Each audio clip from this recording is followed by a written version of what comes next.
He did not plan to stop there. Marcus Cole is wearing a fitted black turtleneck, dark navy joggers, and clean white sneakers that cost more than most people's rent.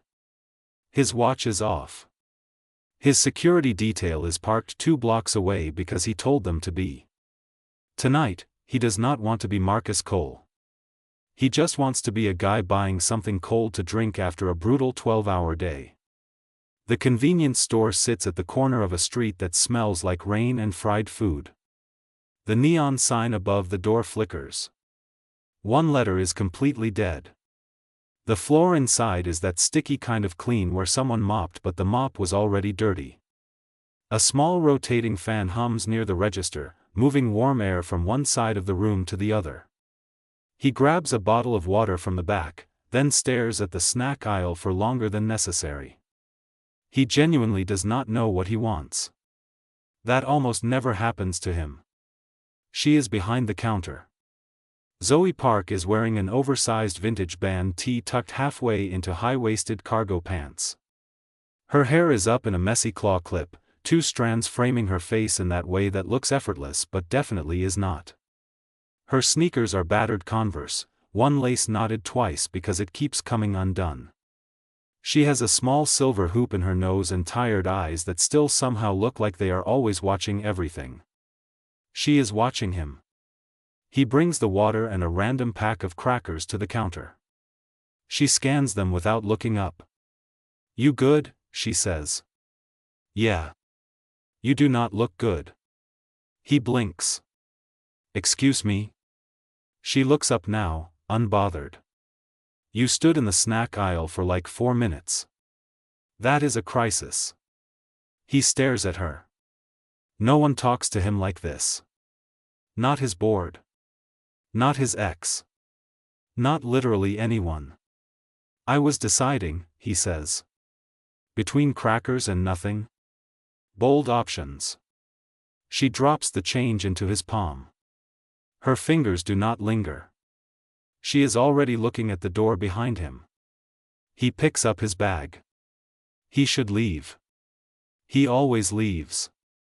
"Do you always narrate customers?" he asks instead. She tilts her head. "Only the ones who look like they forgot what regular life feels like." The fan hums. The neon flickers. He does not know why that sentence lands so hard. But it does. He walks out into the wet air and sits in his car for 11 minutes without starting the engine. His phone buzzes. 3 missed calls from his assistant. 2 from his publicist. 1 from a number saved only as "Dad" that he has not answered in 4 months. He looks back at the store window. She is wiping down the counter now, singing something quietly to herself, completely unbothered by the entire universe. Something in his chest moves that he has not felt in a long time. He does not know her name yet. But he is already thinking about going back. 3 days pass. He tells himself he is not going back. He has meetings. He has a whole world that needs him to be functional and focused and definitely not thinking about a convenience store cashier who called him out in 30 seconds flat. He goes back on day 4. Marcus is wearing a washed-out olive jacket over a white crewneck, dark jeans, and beat-up running shoes he pulled from the back of his closet. He looks less polished this time. More real. He told himself that was an accident. It was not an accident. The store is slow. A kid is buying chips near the back. An older man is reading a magazine he clearly is not going to buy. Zoe is behind the counter again, this time wearing a zip-up hoodie the color of concrete over a graphic tee, jogger pants, and the same broken Converse. Her hair is down now, slightly wavy, pulled back only on one side with a tiny butterfly clip that is very obviously from a discount bin and somehow works completely. She sees him immediately. "Crackers guy," she says. He laughs before he can stop himself. "That is not my name." "Does not matter. You came back." She leans on the counter, arms crossed, amused. "What is the crisis tonight?" "No crisis. He puts a sports drink on the counter. She raises an eyebrow. You drove to this specific store, at this specific time, for a sports drink. Maybe I live nearby. You do not. She scans it. Your shoes are too clean for this neighborhood. Even the fake casual ones. He stares at her. You are kind of a lot. Yeah, she says simply, unbothered. People say that. There is a beat of silence. The fan rotates. The kid with the chips leaves. I am Marcus, he says. She glances up. Zoe. Just that. No last name, no build-up. Like it is the most normal thing in the world. Do you always work the late shift? He asks. Do you always avoid answering why you actually came back? The air between them shifts. It is small, barely noticeable, but it is there. I did not have anyone to talk to tonight, he says. And it comes out too honest, too fast, like it bypassed every filter he owns. Zoe's expression changes. Just slightly. The sharpness softens by maybe 10%. That is the most real thing anyone has said to me in this store, she says quietly. He nods. She slides the drink across the counter. Well, she adds, back to casual, same time next existential crisis, Marcus. He walks out smiling. 2 blocks away, his phone rings. It is his oldest friend, Daniel. The man who built his first company with him. The man who currently sits on his board. You need to come in tomorrow, Daniel says. His voice is careful. Too careful. What happened? A pause. Someone leaked the acquisition deal. Someone close. Marcus stops walking. The night air feels colder. How close? He asks. Daniel does not answer right away. And in that silence, Marcus already knows it is going to break something. The board meeting is a disaster. Not loud. Not dramatic. Just quiet and devastating in the way only expensive rooms can be. The leaked deal cost them $40 million in projected value overnight. Investors are pulling back. The press is already running headlines. And Daniel, who has known Marcus for 15 years, who was his best man at a wedding that ended badly, who Marcus trusted with every password and every plan, is sitting across the table looking at the ceiling. That tells Marcus everything. It was you, Marcus says. Not a question. The room goes still. Daniel exhales. I needed the exit, man. My shares were locked. I had no way out without. You sold me out for liquidity. Marcus keeps his voice flat. You did not come to me. You did not ask.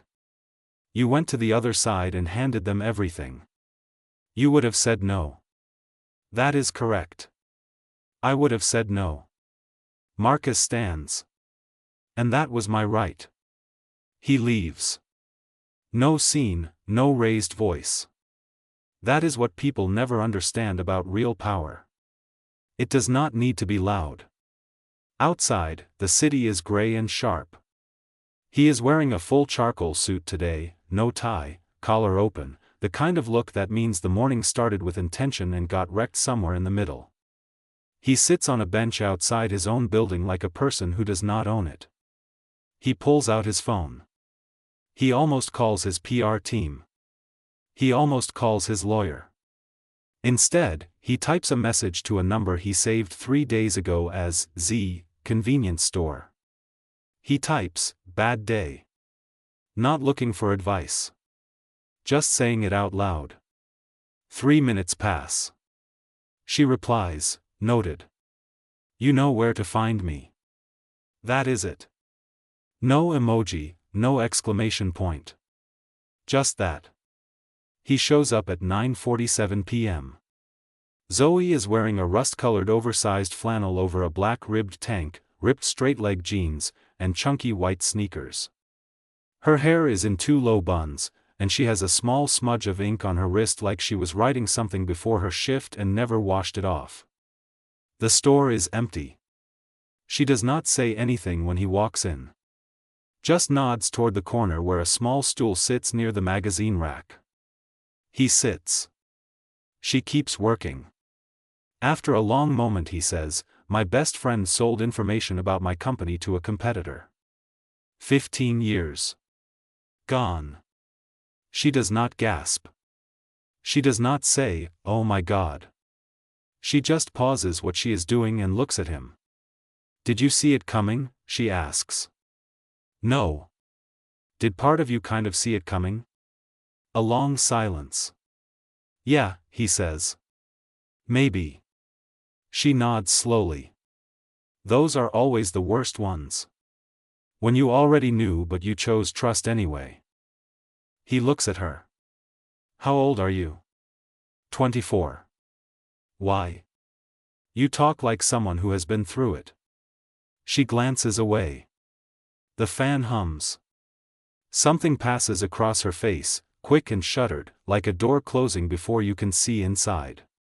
"Everyone has been through something," she says simply. He wants to ask what hers is.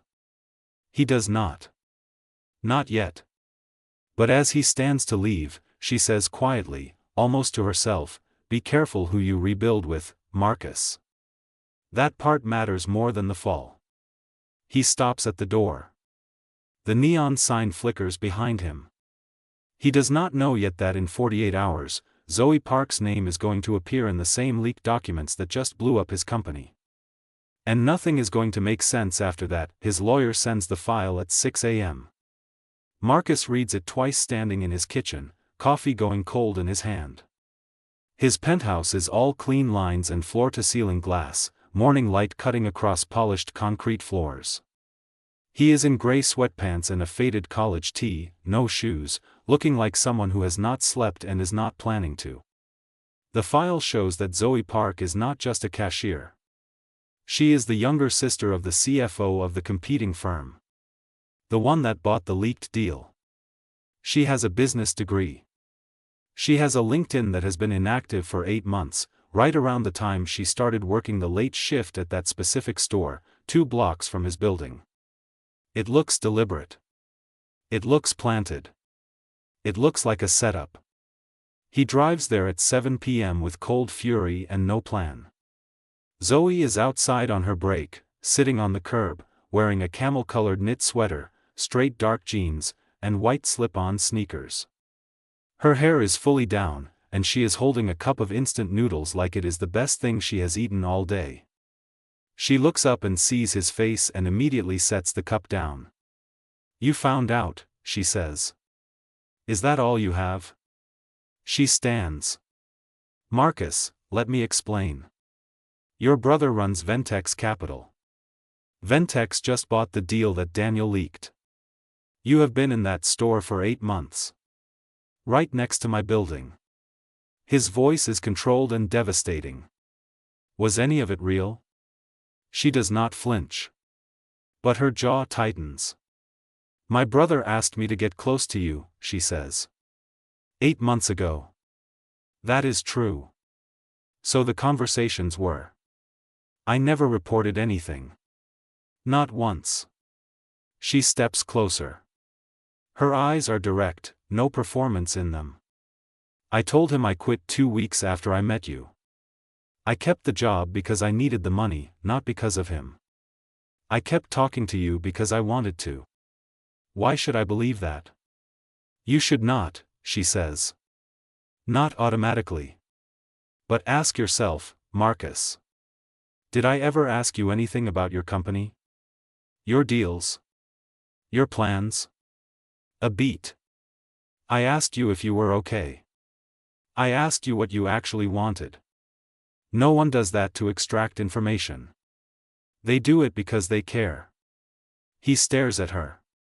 The street is quiet. A bus rolls past. The neon sign flickers above them. My brother is the one who set this whole thing up, she continues, voice dropping. He used Daniel. He was going to use me. I did not let him. And now he is telling people I was the informant to protect himself. Something in Marcus shifts. You are the one taking the fall, he says slowly. I have been for a while. Her voice does not shake. But something behind her eyes does. He exhales. Long and slow. You should have told me. You would have walked away before you knew me. Silence. She is right. He knows it. He hates it. What are you going to do? He asks. She picks up her noodles from the curb. I already did it. I sent everything I had on my brother to your legal team this morning. Emails, recordings, dates. She glances at him. I burned my whole family to clear your name. He looks at her for a long time. She does not look like someone waiting for a thank you. She looks like someone who made a hard choice and is living in the quiet after it. Zoe. Yeah. He does not know what to say. That is a new feeling for him. She goes back inside. He stands on that curb for a long time, the city moving around him, and realizes that the most honest relationship he has had in years started under a flickering neon sign with a girl who never once tried to impress him. And he almost threw it away. 6 weeks later, the store closes. Not because anything dramatic happened. The lease just ended, the owner retired, and a smoothie chain is moving in. Classic. The neon sign comes down on a Tuesday morning and half the neighborhood does not even notice. Marcus notices. He finds out from a text she sends that just says, "Store's closing." Weird how that feels. He is in a meeting when it comes through. He reads it twice, excuses himself, and steps into the hallway in a full tailored navy suit, hair slightly messed up from running his hand through it, and just stands there for a second thinking about a flickering sign and a girl with a broken shoelace who told him the truth when no one else was willing to. He types back, "Where are you going next?" She replies, "No idea." That is the first honest answer I have had in a while. He smiles at his phone in a hallway outside a boardroom and does not care even slightly who sees it. The case against her brother moves fast. Marcus's legal team is thorough. The evidence Zoe provided is damning and clean. Daniel cooperates to reduce his own exposure.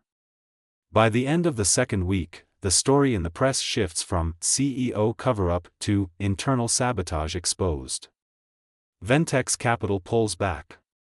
The acquisition collapses. Marcus gets his company back whole. But that is not the part that stays with him. What stays is this: on the last night the store is open, he shows up at 9 p.m. She is behind the counter one final time. Wearing a soft yellow oversized hoodie, vintage wide-leg jeans with a small paint stain on the left knee, and beat-up white sneakers. Her hair is in a ponytail with loose pieces framing her face, and she has a thin gold chain around her neck that catches the fluorescent light. The store is half empty already, shelves stripped, just the essentials left. The fan is gone. The quiet feels different. He puts a bottle of water on the counter. She scans it without looking up. "You know, you could just talk to me without buying something." "Habit," he says. She hands him the receipt. He does not take it. "I want to ask you something," he says. She looks up. "Not about the case. Not about your brother. Not about any of it." He leans on the counter, and there is nothing practiced about his expression. No boardroom composure, no careful framing. Just a man who got very honest with himself over the last 6 weeks. "I want to know if you will let me take you somewhere that is not a convenience store." Zoe is quiet for a second. "Like a date?" she says. "Yeah. Like an actual date." She looks at him the way she always looks at him. Like she is measuring something true. Not his net worth. Not his status. Just him. "You are kind of a lot," she says. "You said that first time I came in. I meant it then too." But she is smiling. That real one. The one that has nothing to do with customer service training. She reaches under the counter and pulls out a small sticky note. Writes something on it. Slides it across to him. He picks it up. It is her number. Which he already has. And under it she wrote, "Yes. But you are paying." He laughs. Genuinely. The kind that starts in the chest. She laughs too. The lights flicker one last time above them, the way they always did, like the store is doing it on purpose, like it knows this is the last night and it wants to mark it somehow. He folds the sticky note and puts it in his jacket pocket. She turns off the register. They walk out together into the cool night air, and the city is loud and indifferent around them the way cities always are, but neither of them feels alone in it. He is just a man. She is just a girl. And for the first time in both of their lives, that is more than enough. The end.